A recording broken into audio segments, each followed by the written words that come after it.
So, for example, what I'm trying to get at there is in that question is, if I just go about my day to day and I work, and then I think the tendency is to separate and create that divide.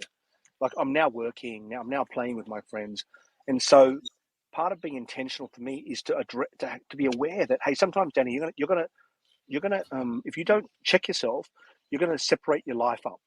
You're gonna segregate your life up, and so you've almost got to go be intentional about not doing that. So my tendency might be to, oh, I'm working now, and how often have I looked at someone? And then I think Adrian asked this great question. I was going to ask this later.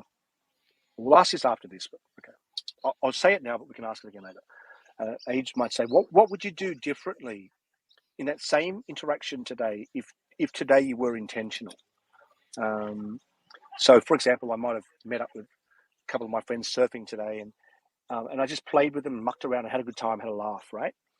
But if you did the same day, Danny, had the same day, did the same thing, but you were just a bit intentional about that, what would be different? Well, I would have surfed, I would have this, but I would have been probably going, hey, how are you? How am I going to mutually sharpen you and encourage you? How am I going to check in on your inner life, and how am I going to propel you in your outer life? Like just that little bit of intentionality wakes me up to just be aware, to look at what's going on with them. So a few thoughts to me is that what are my tendencies to if I'm not intentional, what happens to me? I might get that secular divide for me. A second thought is that a word that at the moment that's really impressed on me is this idea around duplication.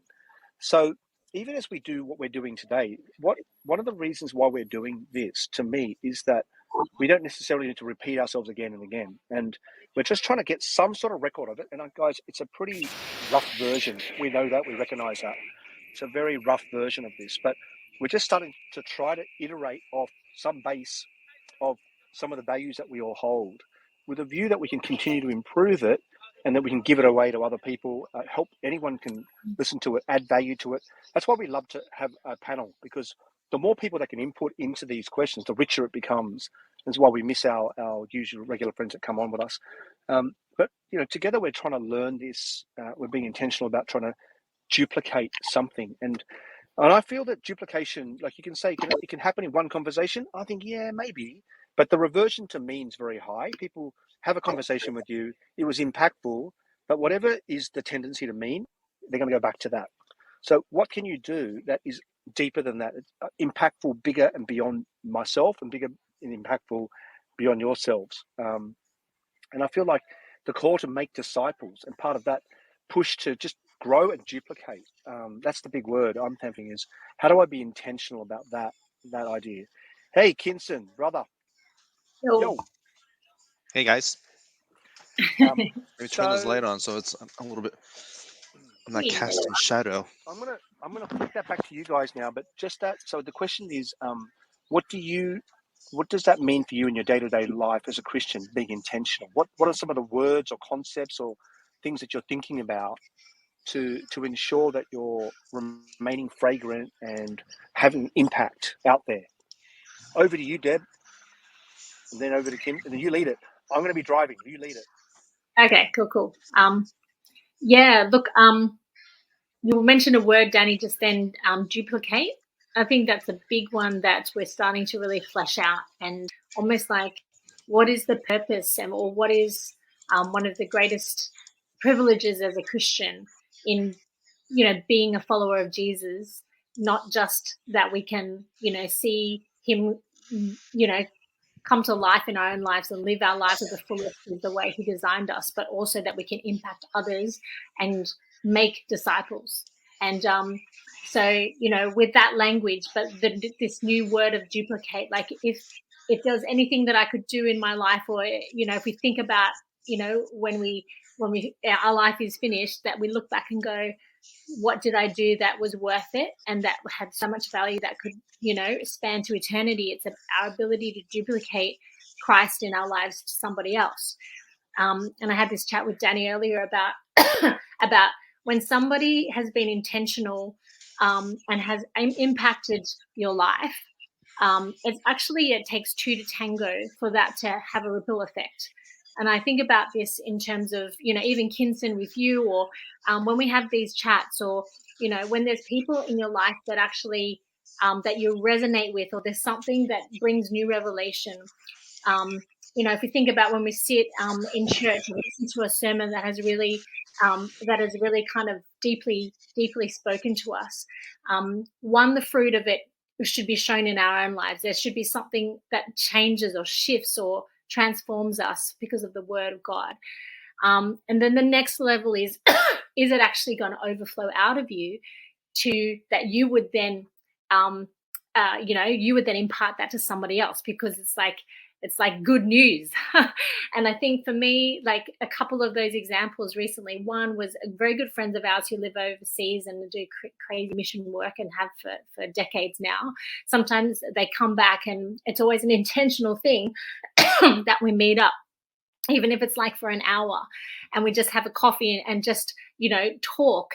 And everything that comes out of their mouth, like they're a couple, and both of them where Adrian and I are quite close to. And there's been a discussion that I had recently with the guy, and he talked about like sleep and this ability to come, to really sort of open our sleeping world and our dreaming world to Jesus. And anyway, so that just really impacted me. And since then, it's actually had an overflow effect in that I've read some of the books and looked at it in terms of even our children's lives and really resetting their sleep and being extreme, really guarding that and realizing that is such a precious time, and also, affects so much of health and that sort of thing. So anyway, all that to say that that intentional conversation led to me being intentional about a shift in my own life.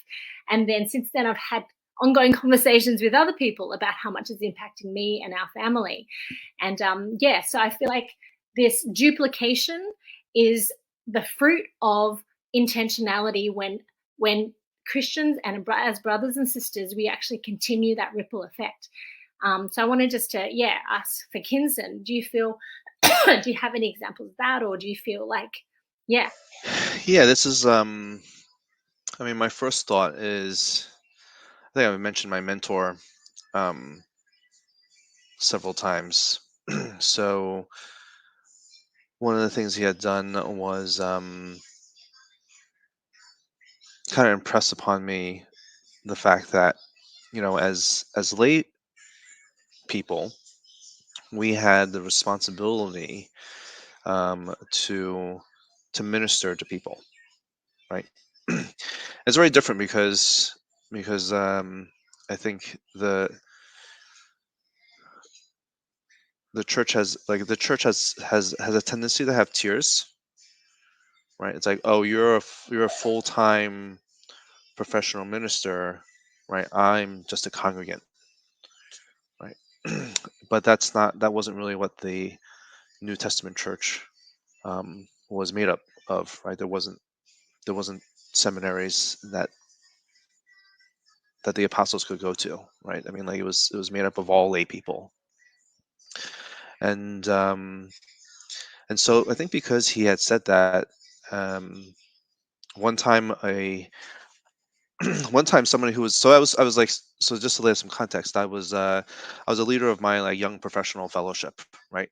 And one of the guys who had been attending for quite some time and who had hung out with members of our fellowship for ages. I mean, they've known them since high school, right? So at this time we're in our 30s, so we're talking about like a decade and a half of like a relationship.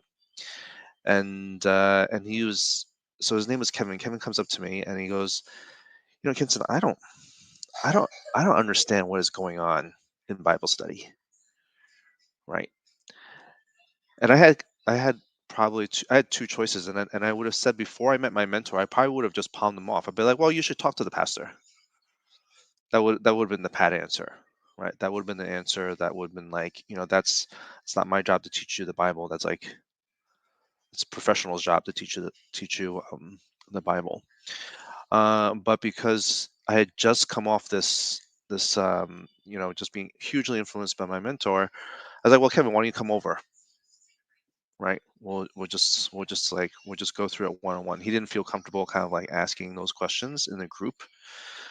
And then so what happened out of that was, as we were kind of talking about the book of Ezra, he was like, I don't, you know what? It's like, to be honest, I don't think I'm Christian, right? I've just been, I don't know, like, what? What do you mean, Kevin? You've been coming to church, like, I see you every Sunday and Friday. It's like, yeah, I would just kind of like, I hang out with my friends, and I love hanging out with them. I just don't know if I would consider myself a Christian. And so we switched. So we just switched to John, and we just spent probably like 2.5 months. I said, how about just like, when on Wednesdays you come over, and we'll just study the book of John together, right? And that's what we ended up doing, right? We just studied, and I think he really enjoyed it. I found it incredibly fruitful because I was kind of like spending time in the Word, and then probably like a year later, he said he had sent me an email. This is probably, no, I'm sorry, this is a few years later. So a few years later, he has sent me an email, and he just said, "Hey, listen, I just wanted to let you know that, like, I really appreciated the time that you took to spend with me. I think because of that, like, I had always been on the cusp, but I had never, like, been pushed over the edge, um, to accept Jesus as like my savior, right?" And the reason why it still sticks in my mind is he was diagnosed with like a form of ALS, probably a little bit after that email. Wow. And then Is that Alzheimer's? What's ALS? Or no, autoimmune disease? What is it's that? I don't remember. It's kind of like Lou Gehrig's disease, Okay. which is like a baseball player. You probably don't even know him. Yeah.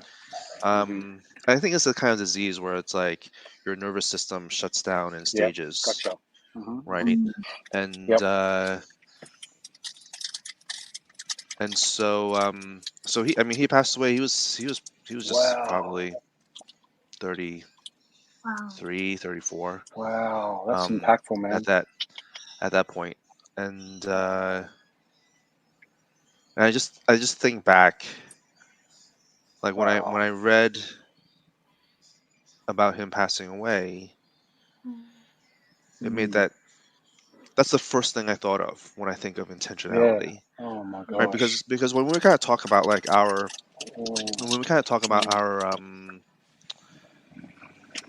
like the human mind is geared towards comfort, right? And comfort is typically found in routine, right? We this is what we know, right? This is what this is what we can expect. So intentionality is very much about introducing discomfort, right? And some inconvenience into your life. But I think when we do that in faith, like God rewards it, whether we know it or not. Because we don't always get to see the fruit of that intentionality. But I do believe that God is faithful. He sees that, and then